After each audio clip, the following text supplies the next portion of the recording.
Tetepu, assalamu alaikum. This is Kasak Ma Keparu with another broadcast for you. And namaste. So today I want to talk to you about a very, very important topic, is how the elite uses dark mind control against you. But first, I want you to hit the like button if you like my videos, and also to share the video, subscribe to my channel for more great videos on this topic. And let me just adjust the mic here because I want to make sure that the sound is coming in perfectly. I don't want no sound issues. Hold on. Testing, testing. Whoa, whoa. Yeah, I guess some mic issues here. Wait, testing, testing. Testing, testing. 1, 2, 3. Can everybody hear me okay? Yes, you can hear me okay. All right. Let me just turn here. See if that's better. All right, we'll work with it. Let me see. Hold on, hold on. That is weird because I cannot see. Can you guys hear me okay? Is this coming through? Okay. So anyway, we got a great subject to talk to you about, but I got some other stuff I want to cover as well. The first thing is, as you know, we have the Osiris Report. That's a great ebook that really delves deep into what's going on in the world and the veil that they put over our eyes. And I've just finished another ebook, which is titled The True Cause of Slavery. So if you are a Patreon supporter, you would have gotten that ebook ahead of time. It probably won't be released until later this week. But if you want to get an advanced copy of that ebook, just become a Patreon supporter. You can do so for as little as $1 a month. And you can get the ebook and plus a whole lot of great content on there. And the link should be in the description box for you to become a supporter. Also, if you want to, if you are able to donate to the channel, please do so. We have the link, again, that's in the description box. And you can donate through PayPal, so that would be appreciated. And it also allows me to basically do more research and come out with more ebooks and fun stuff like that. So let's get down to the business at hand, okay? So the one thing I want to ask, the question that we all should be asking ourselves is, who are we, okay? Now, this is a very important question, and it's going to dovetail into something.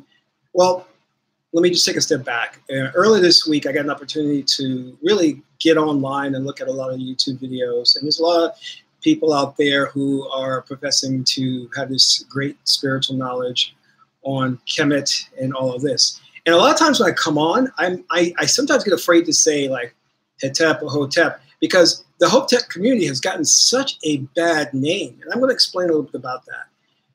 You know, a lot of these guys, I guess they're in, let's just say it this way, men and women, mean well, but they're using it as a hustle, you know, and what you're getting from them is a very skewed version of how the ancient Kemetic people lived. Though it's a lot, what it is basically, and this is the reason why I left the whole, you know, I guess you can say conspiracy theory, Kemetic community and all that, because there was a lot of intellectual masturbation. It was all about sounding good, but no one was living the life. And that kind of like really disheartened me. And I was really into the whole spiritual aspect of it. And I didn't find that there, because I found that a lot of people were just getting caught up in reading books and regurgitating information and sounding knowledgeable, but they really didn't understand it, because this way of life can be a very lonely way of life, because when you start to embark on seeking truth, you're going to be on this journey to where, you know, you will turn and look in back of you, and you think you have people who are going to come with you, and you find out, well, damn, no one's there. It's just me. You know what I mean? And it may cause you to ostracize some people, lose friends and family members. But anyway, the point of what I'm saying is, if you want to be a priest, a real sage, this is not something that you can do half-heartedly. You're going to have to go 110% into this. And many times I get frustrated that my progress is not where it should be.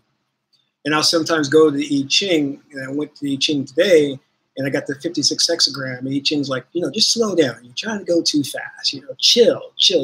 You're moving at the right pace. All right.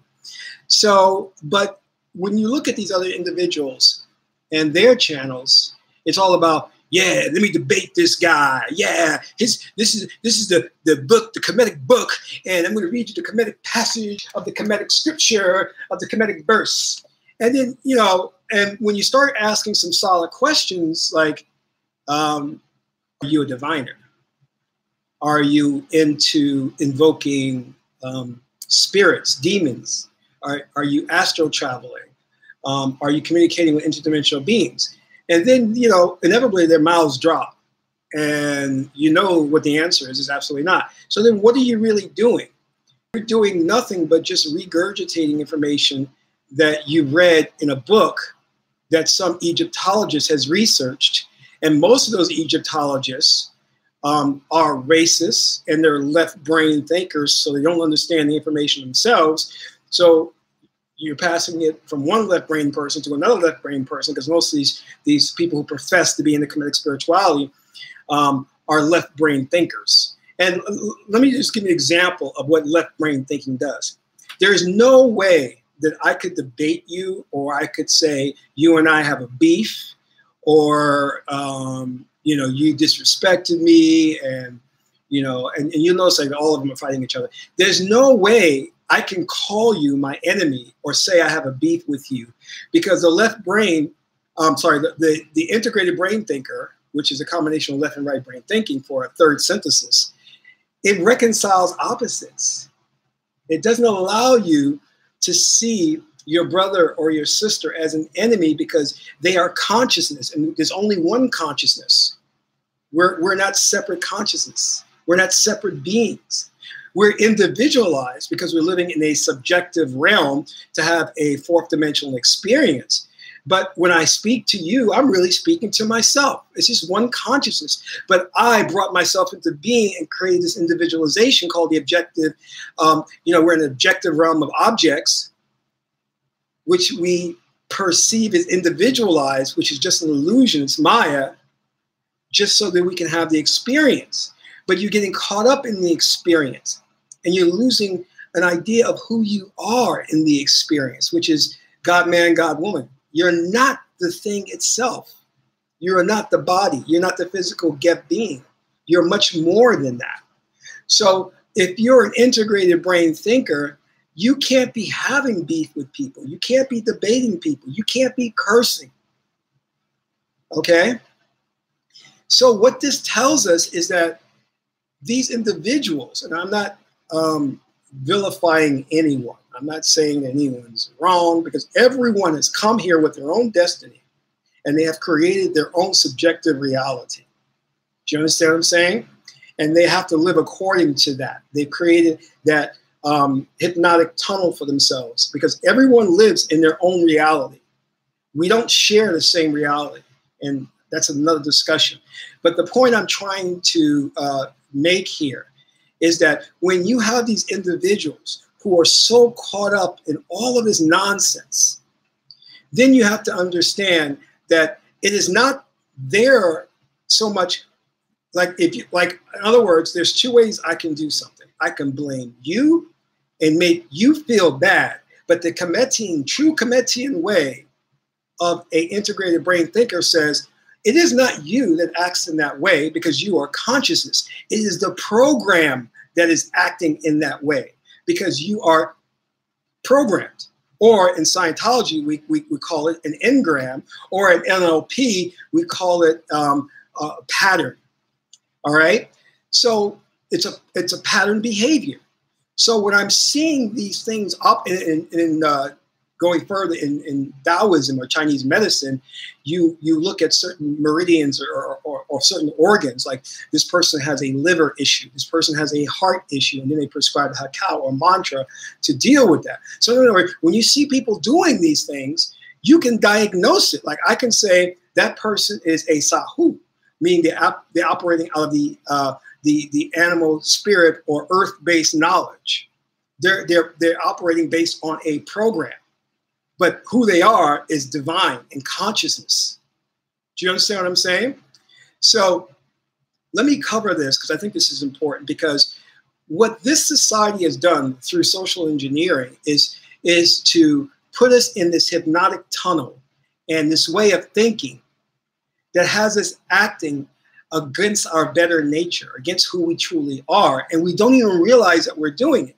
So when you're supposed to be of a Kemetian spiritual order, but you got a beef with everybody and you're cursing and you're threatening people, then you're not really spiritually elevated. You're not a sage. You're not what the I-Ching calls the superior man.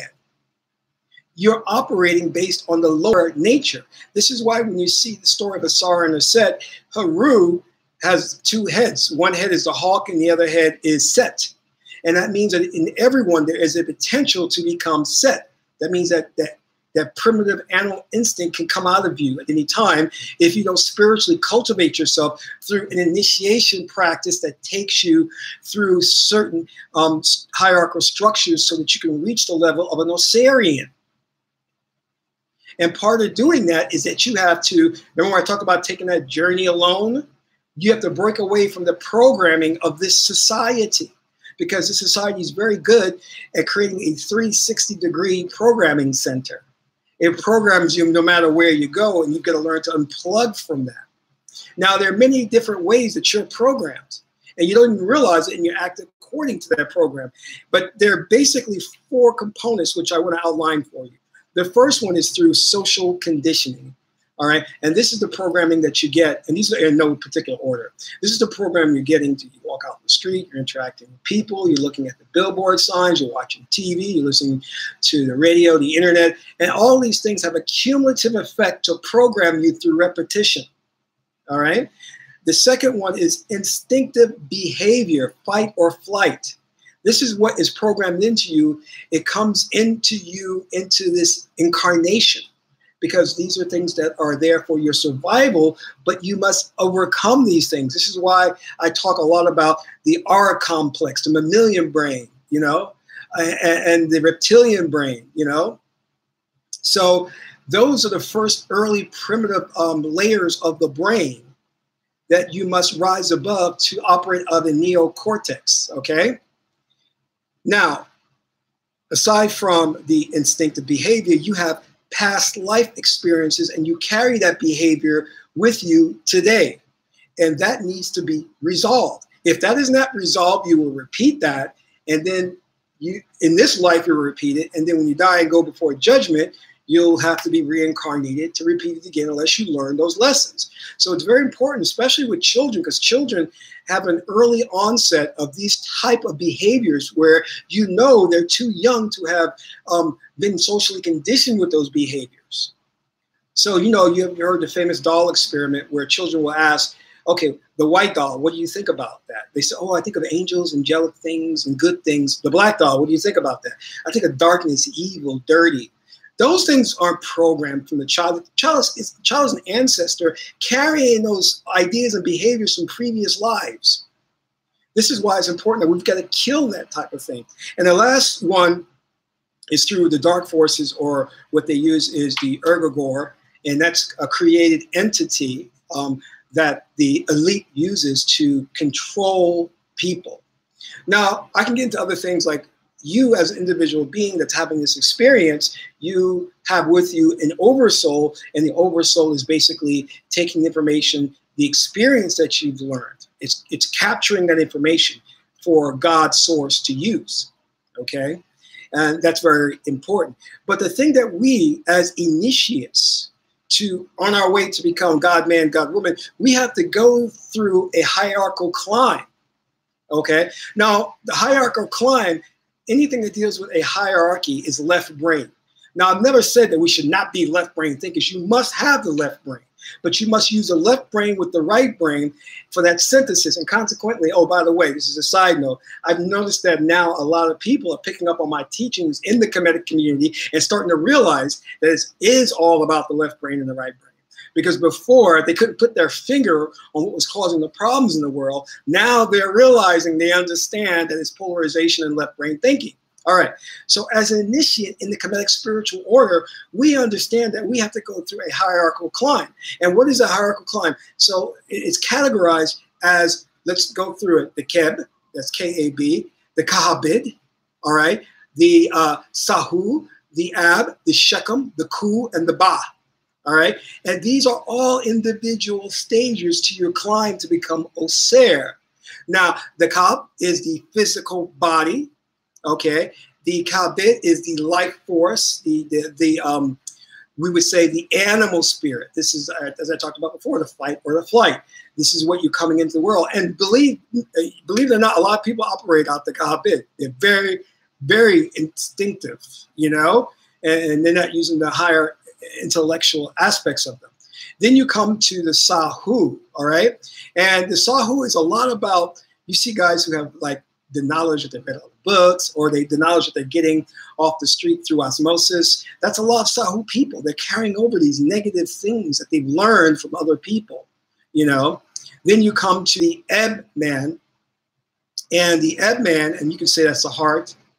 Ma'at is the heart. So this is the superior man or woman. All right, this is an elevated person. As the Chinese say again, the superior man. Then you come to the Shechem, and the Shechem would be the person who has now power, in akin to, let's say, Sekert or Patah, and you're able to use mantras and words of power and things to control the physical realm. All right. Then you go through the Ku, KHU, which is the intuitive wisdom and knowledge.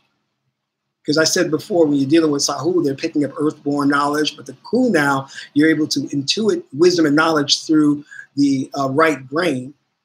And that allows you to still, what you need to do is still the thought process so you can take information and wisdom, and some say from the Akashic records. Then we come to the Ba man or woman, who is the Osirian. And this is the Osirian is the one, and the Ku, who can reconcile opposites. This is why Tahuti's his famous axiom was, he had the two combatant brothers go home in peace. Remember, Haru did not kill Set. Set committed all kinds of atrocities in Kemet. But Haru could have killed Set, but he did not, because he understood that Set had a place in the larger scheme of things, and that Set was, even though did all of these things, was still consciousness. He still was, he won with us. Do you understand? And the Kemetic tradition is that if you do wrong, we look at what society did that helped, that fostered such behavior in you. I don't go and blame you specifically and say, you're wrong, you did this, you did that. I say, okay, you shouldn't have did that. But what if we as a collective society could have done to prevent you from going and doing those things? We look at the whole, that's holistic thinking, because we understand that there has to be balance. And it's not about punishment. It's not about vilifying you. It's not about blaming you. It's, look, I just need to bring things back into harmony, balance, ma'at. And right now, the forces that rule this planet are out of balance and not in harmony with God's will and God's law. This is why we have to elevate ourselves, because in elevating ourselves, we get into the Ma'atian principle, or the 100-monkey principle. And let me explain this. The Cartesian logic, which is left brain, tells us that in order for us to stop people from doing wrong, there has to be a one-to-one correlation. There has to be a direct intervention.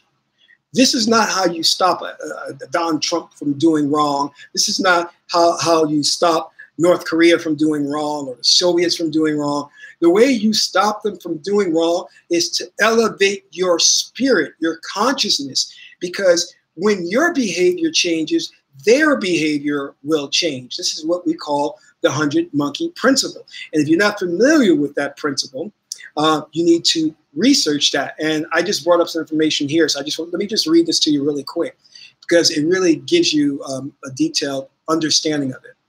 It's called the 100-monkey effect. Is a hypothetical phenomenon in which a new behavior or idea is claimed to spread rapidly by unexplained means from one group to all related groups once a critical number of members of one group exhibit the new behavior or acknowledge the new idea.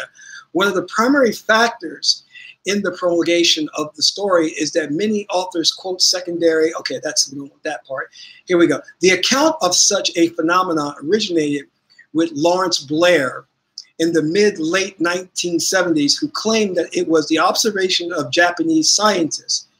The story of the 100-monkey effect was published in Lyles Watson's foreword to Lawrence Blair's Rhythms of Vision in 1975 and spread with the appearance of Watkins' 1979 book, Lifetide. The account is that unidentified scientists were conducting a study of mesquite monkeys on the Japanese island of Koshima in 1952. The scientists observed that some of these monkeys learned to wash sweet potatoes, and gradually this new behavior spread through the younger generation of monkeys in the usual fashion through observation and repetition. Watson then concluded that the researchers observed, and this is critical, the researchers observed that once a critical number of monkeys was reached, i.e. the 100th monkey, the previously learned behavior instantly spread across the water to monkeys on a nearby island.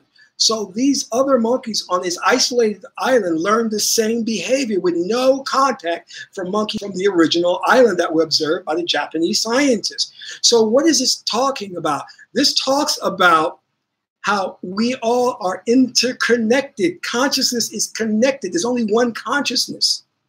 So the behavior that I adapt and learn will inevitably affect, and you will adapt.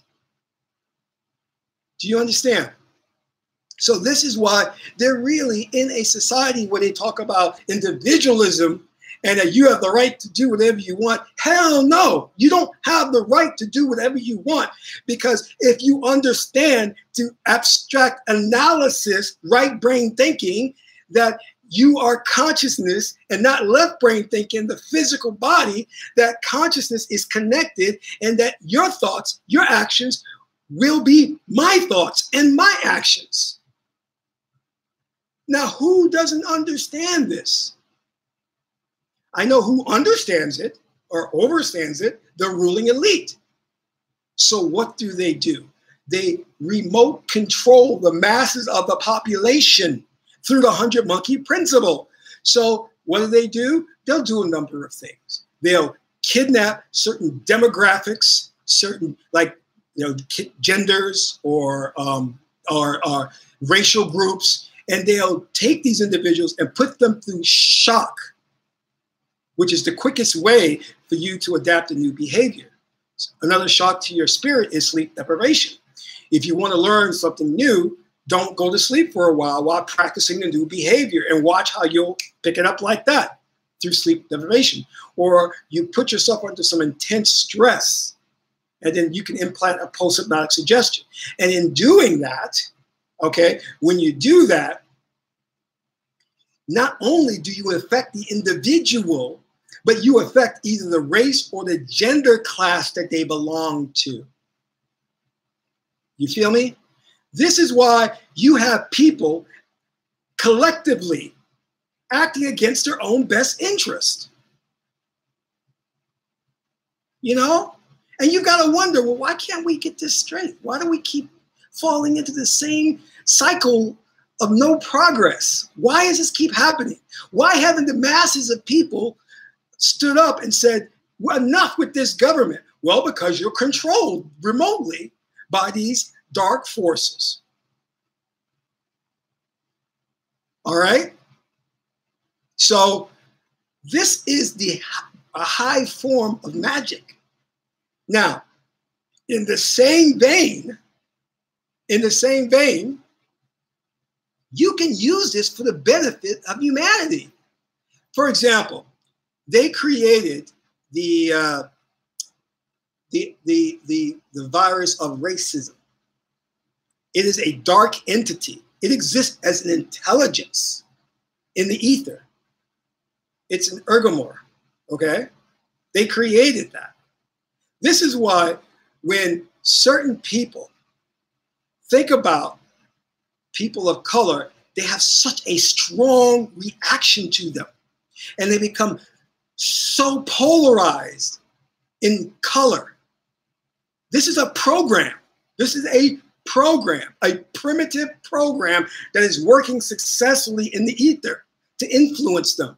And you cannot rationally tell them, you know, we're all really our consciousness, we're all God's creatures, we're all one. They don't want to hear that because they're being operated and programmed and controlled by a dark ergomore. Do you understand? Now, what I was saying before is the same can operate in reverse. You want to produce a race of geniuses. Let's say I wanted, let's say for example, just hypothetically, I wanted all blonde girls to be geniuses. So I would take collectively blonde girls, put them in a classroom, and teach them highest form of mathematics, teach them to just advanced level everything, chemistry, everything. And I would make sure that they mastered that. And of course, when you reach the tipping point, then you will find that other young girls across the country, intelligence would suddenly rise. They would start to improve on SAT scores. They would start to do well in school, and nobody would know why. Nobody would know why. Let's look at the reverse. You take a group of African Americans, you withhold economic stability, which puts their system through shock because they're in poverty. You withhold proper education from them.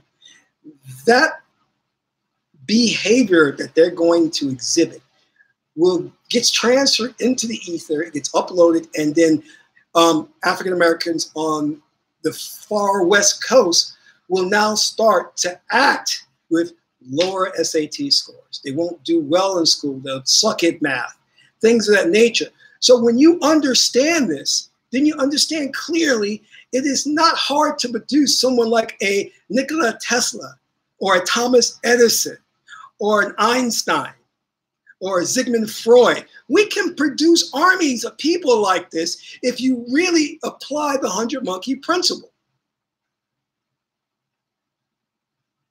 But instead, we know what we're doing. We're targeting certain groups so that they do not succeed.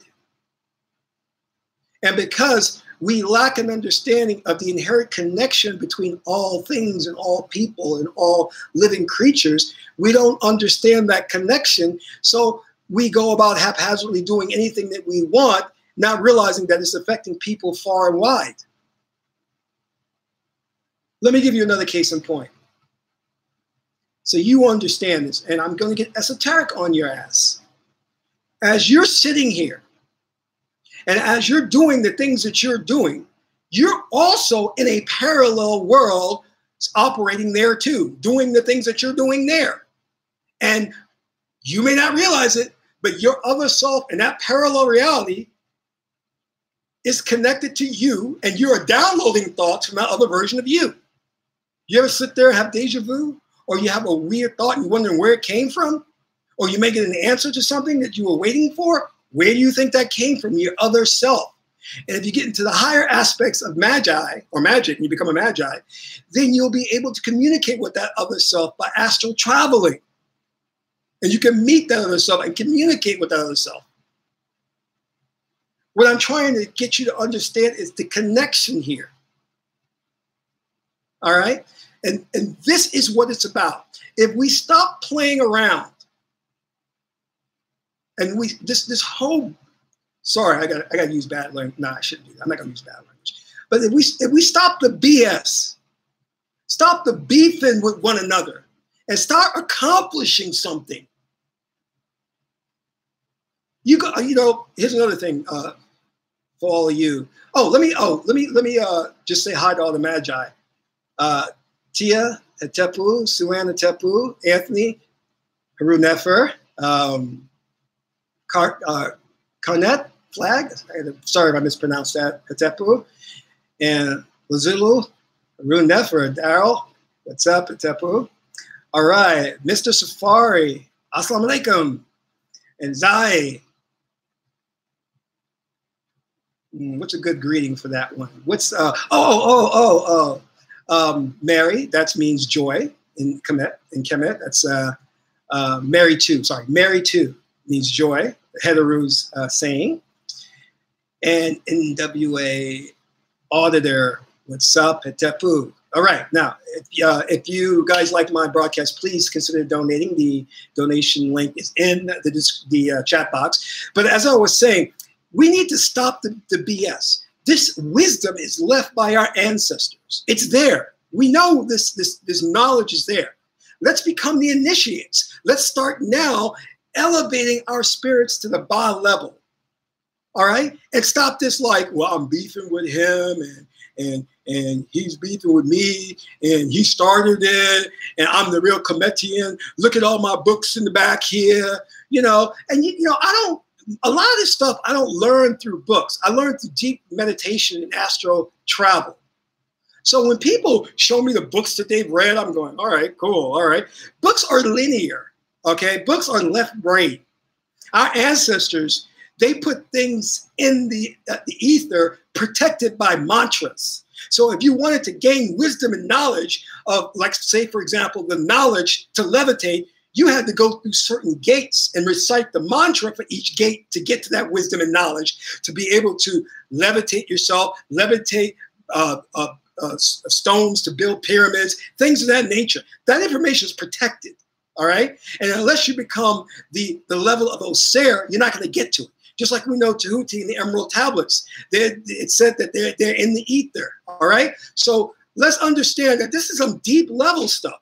And another thing that we have to understand, that there are, and I'm not just saying this to sound mystical, there are interdimensional beings who we call spirits or angels who are waiting to assist us if you make contact with them. We don't have to fight this battle on our own because we can't win, because our enemies have more technology, they have more weapons, you know. So let us have these angelic figures or these spiritual entities battle for us. You're sending your son off to school. You said, listen, let me give you a mantra that when you recite this mantra, you're going to have a spirit that's going to come inside you and you're going to excel in math. This is real. This is not like this is, but you see, when you're so caught up in the superficiality of something and intellectual masturbation to sound good, and your name you just pull out of a hat, Imhotep.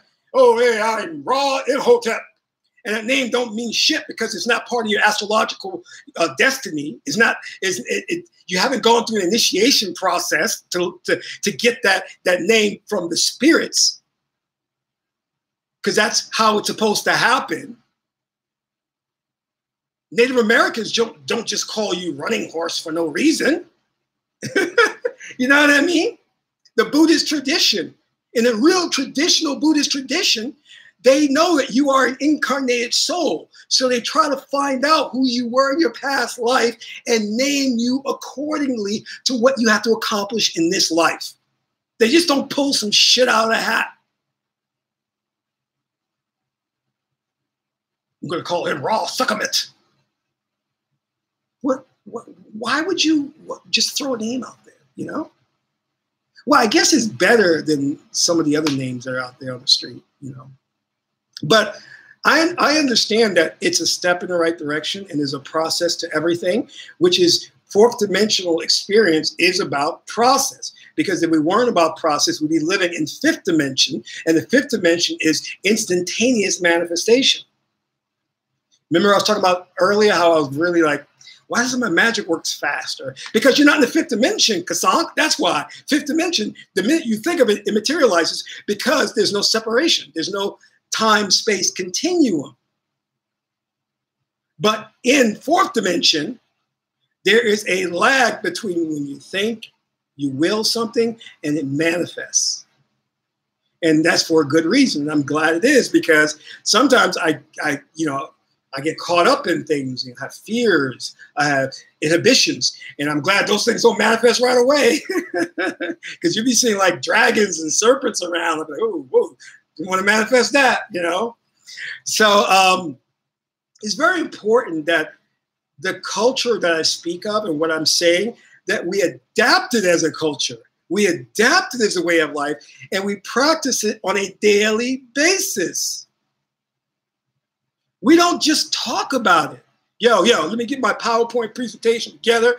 I got this debate on Friday with Kemet, and I'm going to tear him a new hole. What? Why you debate? There's no look. You know who I would like you to debate? Debate the Egyptologists who are hiding and rewriting our history. Debate those mofos, because they have yet to be put on trial for grave robbing. Howard Carter, the esteemed archaeologist, Egyptologist Howard Carter, BS, he's a grave robber. Even Indiana Jones said it. You're a grave robber. Archaeologist, So what I'm saying is we've got a rich culture. Take it, make it yours. And let's just get on the right track. And to all my brothers and sisters in the conscious community, much love. I criticize the brothers and sisters in love. And let me tell you, some of these individuals are in any other space-time continuum would be geniuses, because the way they can just pick up those books and intake the information and feed it back out is magnificent. But we got to practice it. It's all about application now. We've passed the Sebek stage, because Sebek is information. Now it's time to get into initiation, to live this life. That's what Ma'at is all about. It's living the truth. So let's go up that climb again. The Kahabed, the Sahu, the Ab, the Shechem, the Ku, the Ba. Let's make that climb up there and elevate our consciousness. Because when we do that, then we change the world without direct intervention. I'm not going to be out there protesting. I'm not going to be out there voting. I'm not going to do that. But what I will do is meditate and shift my ass to a new parallel reality. Because if I see stuff I don't like, I'm like, I got to get out of this reality. I'm out of this world. And I literally tell people, look, I'll see you in the next parallel universe. I literally tell people that when I see stuff hitting the fan. I say, this is too much. This is a crazy world. And I observe things. I walk through the street and I see craziness. I'm like, all right, I got to meditate, get my ass out of here. Because literally you are shifting through parallel worlds. And you should be actively observing what's going on around you. And when things happen, like you all of a sudden see yourself having bad luck or getting into arguments with people, do your meditation. Do your reality shifting real quick. Get yourself out of that situation. Get yourself out of that world. Because you've shifted and you haven't realized it to a crazy parallel world. And you don't want to stay there. Don't stay there. That's why you have to be constantly observing your surroundings. Your mate starts acting funny. So listen, I got to go. I'm moving on to a new parallel world. You're crazy. All right. I can't take you anymore. I'm out of here. I'll see you in Earth number 32. Okay. So that's I'm not being facetious. I'm not being funny. I'm talking real. You need to shift to a new reality when you see things not going the right way. You don't get up there and protest. Don't get angry. Don't get angry, because then you come down from the Ab man to the Sahu woman, or Ab man or Ab woman to Sahu man. You know what I mean? So you don't want to do that. So don't exhibit an emotional response. The other thing I was saying is that understanding that a lot of the actions and things that you do are programmed reflexes. You're on autopilot and you may not realize it. And you need to start taking stock of the things that you do and those things that you call a habit, or what I call as a condition or a conditioning or a program. Take stock of that and try to work to overcome those things and to break out of the matrix, to break out of the program conditional responses, to elevate consciousness. You know, there are a lot of people who talk about the third eye, you know. So you don't, the third eye is you don't immediately open that. That's not something that just opens. People are saying, oh, you know, I just opened my third eye the other day. Your third eye is the intuitive aspect of you, that aspect that knows without knowing, you know, or is able to intuit the wisdom of the universe and to accomplish certain wondrous feats. But in order to do that, you cannot be a person who is based in instinctive emotional behaviors. You've got to come out of that and elevate yourself. Okay? So think about it that way, because a lot of people make it seem so easy to open the third eye and become awake or conscious. But it's not. It's not that easy, because you are still controlled by a dark program. And you're going to operate that way until you make a real commitment, a hard commitment, to go on that journey alone and to become a sage, to become a priest, to become a God man or God woman, whichever one you want to become. Because you don't have to, in this lifetime, strive for the top. I mean, you should always try, but, you know, understand that your destiny may not be to reach that goal. Your destiny may just to be an ab woman. You know what I mean? And if you achieve that, then you live according to your pre-life agreement, your destiny, you know? And when I realized this, and I'm like, what better is there than to devote your life to spiritual elevation? I mean, really, I mean, that is like the most altruistic thing you could do. Because in achieving that, you're helping humankind. You're not just helping yourself, but you're helping to better humankind.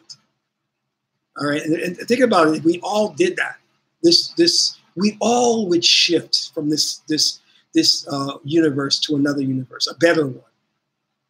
If we all made the commitment to do that, but the ruling elite, they don't want us to know about this knowledge. They want to hide this knowledge, and they want to create this program that gets us fighting one another.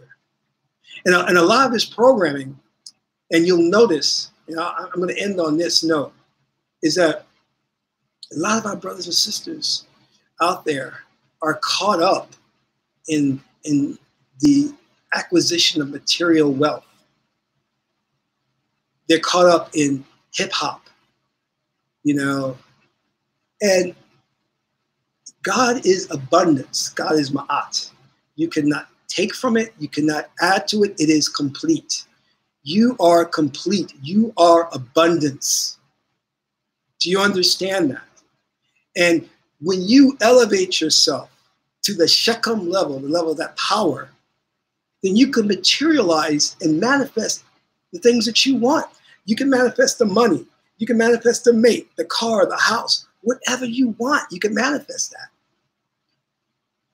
So we need to talk to our brothers and sisters out there and say, stop striving for the material. You can't take it with you. But if you go for the higher goal of spiritual elevation, what comes with that is power. They said Sekher commanded the 72 words of power, the Hakal, to create the universe. To create the universe. That's how powerful Sekher is, or Ptah. So let's go for that goal, okay? Let's go for that power. How powerful are you as a magi? That's the question you want to ask yourself. In order to be a powerful magi, you've got to unplug from the program. You got to unplug from the matrix. You're going to start working on your conditionings and your programmings and get rid of them. And we all have them, myself included. No one we're all in this matrix together, okay? So don't think that one person is better than the other. So with that said, I want to thank you all for coming in. And if again, oh yes, some news, some great news for you guys. I think I've already mentioned this, but I've got my new ebook coming out, The True Cause of Slavery, and that one's going to just really reveal a lot on what's going on with, like I said, the 100 Monkey Principle, the evil spirits, the controlling elite. It's a great ebook. It's designed really well, and that'll be out maybe later this week or next week. But if you're a Patreon supporter, you get it right away. And subscribe to the channel, donate to the PayPal account so I can make more ebooks. I'm starting to write my next ebook. And also, hey, this is what I want to tell you. We've redesigned my website. So go to kesankmaakeperu.com and you'll see that the website's been redesigned and there's a lot of good stuff on there that will help. And yes, while I was sick, I was busy working, you know what I mean? So, all right, my beloved, what is that comment? What do you say? So I want to thank you all. And this is Kesankma Keperu, son of Ma'at, Amun Ra.